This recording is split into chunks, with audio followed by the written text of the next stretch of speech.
Hey guys, it's me Pagey here once again with another video on Superman Lois Season 3. My brain, it hurts. It's still a bit scattered. It's still, scattered? Is that even a word? Actually, it's probably fitting. It's because it's scattered. Rattled. I think that's the word I'm looking for. This is my review for the Season 3 finale, otherwise entitled What Kills You Only Makes You Stronger, Episode 13. What the hell was that? And that's in the best way possible. What the hell was that? That is the most insane cliffhanger I've ever experienced. That really reminds me of Flash Season 1. But even worse. But worse in a good way. Worse in like a, wow, you really did that? But also in a, wow, I can't wait to see how that finishes off at the beginning of Season 4. How do you do that? How do you tease that? Now I understand when they said, oh yeah, the season ends with a bit of a cliffhanger. It wasn't just a bit of a cliffhanger. It's a massive goddamn cliffhanger. It stops halfway through a goddamn fight. Obviously, spoil it if you've not watched the episode. What are you doing? This is the finale review. Let me know your opinions in the comment section down below about this episode, everything like that. Wow. That's all I can describe it. Wow. What the hell? Probably some expletive terms chucked in there as well. What the hell? But yeah, let me know your thoughts down in the comments, and if you enjoyed the video and you enjoyed the episode, and it definitely makes you very hooked on getting into Season 4, drop a like on the video. Now, of course, leading into this episode, we know Lex is out of prison. Jordan's been a bit disobedient with his abilities, going against his parents' wishes, and we know that Lex is in the subway station where he encounters Bizarro, and yeah, you'd have to think he has some plans with Bizarro going forward. But yeah, this episode, it's a really, it does it so well as a finale, because it builds up, and I saw people complaining on social media. I understand like people like don't understand build up sometimes, which is fair enough, but it was building up. I'm like, this is like, you can tell, especially with a finale on a show. It's like, if something's slow, there's a specific reason for it. I'm actually very worried with the finale when we start with a wham bam thank you ma'am. There's so much going on the first 5 to 10 minutes, because you're not going to be able to keep that up the entire episode. I love it when it's a slow build. And this episode did it, this finale did it, and I was like, something big is going to be happening. I did not think it was going to be this big, this crazy, so it definitely extended upon my expectations in the best way possible. Wow. That's all I can say. Wow. But in regards to the breakdown of this episode, we start with, you know, we've done a bit of a time jump. It wasn't too clear, I don't think, at the beginning of the episode how big the time jump was, but later in the episode we find the specific day amount that it's been.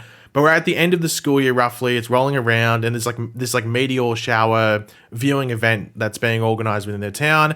We see that Jordan is still not happy, still moping around, and Sam does give Clark the heads up to make sure, you know, Jordan isn't really stewing on that anger and emotion for too long, because it can lead to some, you know, silly actions that he'll regret.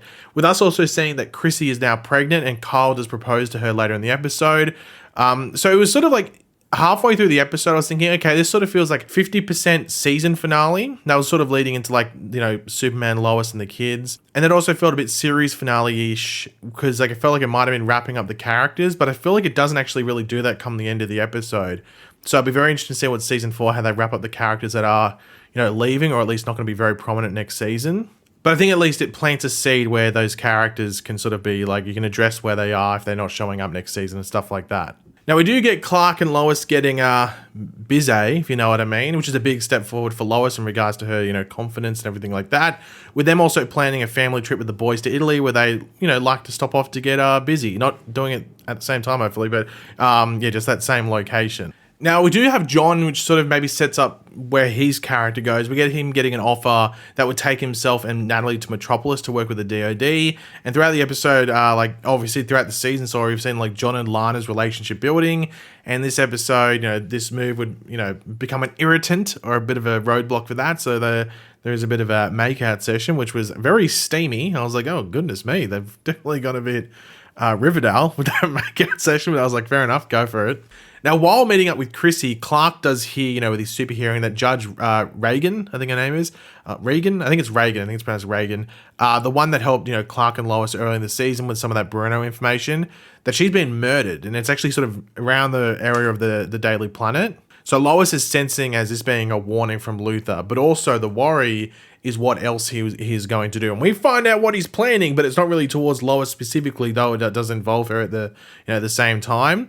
But what he plans next is obviously quite the big step up. But it also makes you go, okay, they've done this at the end of the season with Luthor after his second appearance. What have they got planned for Season 4 with him? I can't wait. Now we see General Lane, which this is apparently meant to be his last episode ever. So I'm very interested to see what happens, but they do set him up to sort of like a maybe like that's why he doesn't show up again. I don't know. But we see General Lane has a new lady friend through that like seniors dating app, her name being Gretchen, who turns out to be sus, as Otis, who has, survived that encounter with Bizarro at the end of last episode, and we'll find out about that in a bit. He shows up and Gretchen is working with him, and she tases Sam or General Lane, and they kidnap him. Now, Gretchen is getting Sam's like Superman buzzer thing to give to Lex, with us also seeing that Bizarro is captive and seems to be changing even more. So at first, it's like, okay, he's using the Superman buzzer to lure in Superman. No, he's going to use it for another means later in the episode, which I thought was pretty interesting and a bit of a twist. But yeah, even just that bit in the train where you could see the shadow, you could tell that Bizarro is bigger. Like, he is not like Superman sized, he's bulked out, he's much more deadlier. Now, Clark does have that talk to Jordan and sort of gets through to him, where Jordan does end up apologizing to Sarah, thank God, and also leaves them in a bit of a neutral area. Once again, if we do move on from these characters into season 4 and don't really touch upon them anymore, it sort of sets them out in a pretty easy way.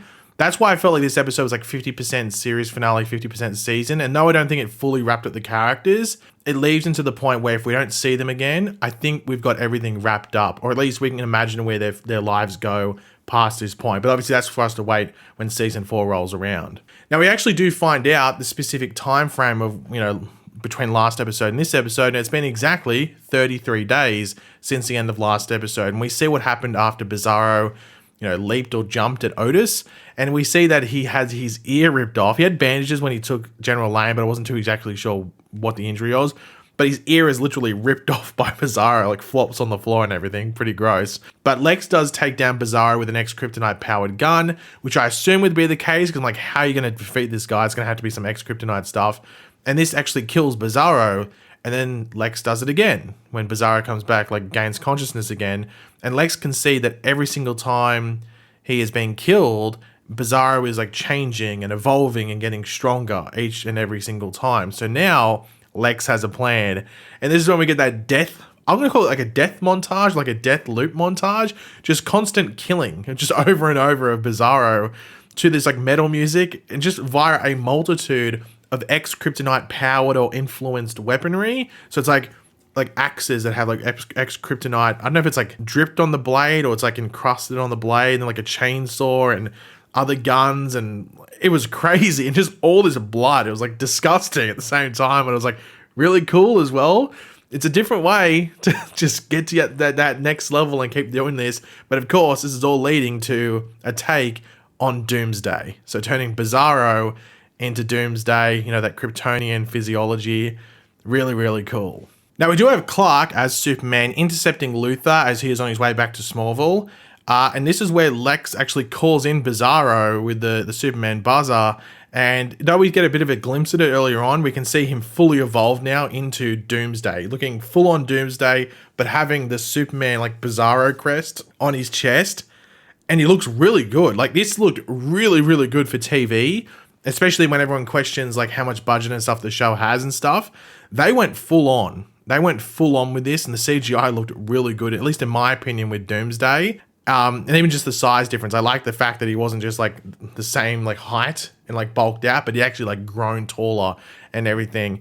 I mean, this Doomsday looked much better than the one from Batman v Superman. Like, this was a really, really cool looking Doomsday that was still evolving every single time as well, with all those spikes and stuff. Now, that Superman versus Doomsday fight, I thought was like, even just the initial one where they're flying through the end and they come down to like the Smallville town center was really cool. But also that look that Clark gives to his family as Superman, it's also a look of like, you could tell Superman was scared. He wasn't exactly sure which way this was going to go. And even when you have like them going to Metropolis and Superman like impales him on like that radio tower or whatever it was, and Superman thinks that he has won, only to like slowly realize that this isn't the case and this isn't over. Like, just that slow turn he does is like this realization of like, this is something else, this is something different. And Doomsday gets the upper hand. It's a complete beatdown on Superman. And I was legitimately thinking, I was like, they're going to kill him.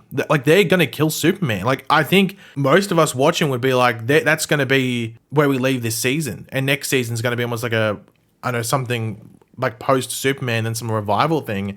And they did a bit of a twist on that, but it was definitely leading up to that. And I was like, this is insane. Like, this is legitimately insane. And he was getting his ass beaten to him. That bit in the train station, like the underground and everything, looked awesome. I think it looked awesome. I think this is the craziest action, I want to say, ever with Superman in live action. When I'm thinking of just like, I'm not too sure exactly where things are going, so much stuff happening, even just the fighting techniques and everything like that and the visuals. I think it's the best we've ever had in live action with Superman. It's actually insane. And it's sort of funny because today, like when this finale was airing, earlier in the day, they announced the new casting for Superman and Lois Lane for the new Superman movie. And then Superman and Lois drops this heat. Like, it's pretty crazy. I was just sort of in awe when watching it. They did a really, really good job with it. It's honestly, I think it's like, it's top tier Superman, whether it's action or just Superman in general. I thought it was really, really cool. Now, of course, it does appear that Superman's dead. It looks like Bizarro's beaten the absolute, well, shit out of him. Let's be completely honest. And I was like, oh, damn. And I looked at my clock and I was like, there's like a minute left. There's like a minute left. I lost track of time when watching it.